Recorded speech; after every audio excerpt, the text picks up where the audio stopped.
Chicken fry ഇഷ്ടമാണ്, പക്ഷെ ഒരുപാട് എണ്ണയൊന്നും ചേർക്കാണ്ട് അധികം മസാലകളൊന്നും ഇല്ലാണ്ട് എളുപ്പത്തിൽ ചെയ്യാൻ പറ്റുന്ന ഒരു ചിക്കൻ ഫ്രൈ ആണ് പരിചയപ്പെടുത്തുന്നത്.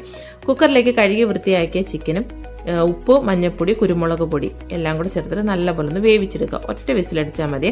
അതിനുശേഷം അതിന് നമുക്കൊരു പാത്രത്തിലോട്ട് മാറ്റാം. ചെറിയ തീയിലിട്ടിട്ട് അതിലേക്ക് മുളക് പൊടി, മല്ലിപ്പൊടി, ഗരം മസാല കുറച്ച് മാത്രം ഇട്ടാൽ മതി, ഒരുപാട് മസാലകൾ വേണ്ട. ഇതിലേക്ക് ഇഞ്ചിയും വെളുത്തുള്ളിയും ചതച്ചതും കൂടെ ചേർത്ത് കൊടുക്കുക. അതിനുശേഷം നല്ലപോലെ ആ ഒരു വെള്ളം ഒന്ന് വറ്റിച്ചെടുക്കണം. ഇതിലേക്ക് നമുക്ക് കറിവേപ്പിലയോ അല്ലെങ്കിൽ മല്ലിയിലയോ ചേർത്ത് കൊടുക്കാവുന്നതാണ്. ഇപ്പം ഞാൻ കറിവേപ്പിലയാണ് ചേർത്ത് കൊടുക്കുന്നത്. അതിനുശേഷം എല്ലാം കൂടെ ഒന്ന് കൂട്ടി ഇളക്കിയിട്ട് ഒന്നൊന്ന് മൂടി വെച്ച് 2 സെക്കൻഡ് അതൊന്ന് എല്ലാം കൂടെ ഒന്ന് മസാലയൊന്ന് ആ ഒരു ചിക്കനിലോട്ടൊന്ന് പിടിക്കട്ടെ.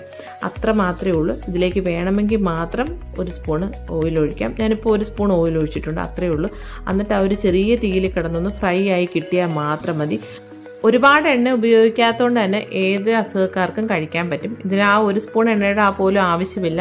ആ ഒരു ചിക്കൻ്റെ വെള്ളം വറ്റി വരുമ്പോൾ തന്നെ അതിലൊരു നല്ലപോലെ ഓയിലുണ്ട്. ആ ഒരു ഓയിൽ തന്നെ കിടന്ന് ഈ ഒരു ചിക്കൻ ഫ്രൈ ആയി കിട്ടും. അന്നേരം ഏത് അസുഖക്കാർക്കും കഴിക്കാൻ പറ്റും. കൊച്ചു കുട്ടികൾക്കാണെങ്കിലും മുതിർന്നവർക്കാണെങ്കിലും നല്ല ടേസ്റ്റാണ്. ഒരുപാട് എരിയോ അല്ലെങ്കിൽ ഒരുപാട് മസാലകളോ ഒന്നുമില്ല. വളരെ സിമ്പിളായിട്ട് ആ ഒരു ലാസ്റ്റ് നമ്മൾ ചേർത്തിട്ടുള്ള ഇഞ്ചിയുടെയും വെളുത്തുള്ളിയുടെയും കറിവേപ്പിലിൻ്റെ ആ ഒരു ഫ്ലേവർ ആ ഒരു ചിക്കനിൽ നിൽക്കും. നല്ല ടേസ്റ്റാണ് കേട്ടോ. ട്രൈ ചെയ്ത് നോക്കാൻ മറക്കരുത്.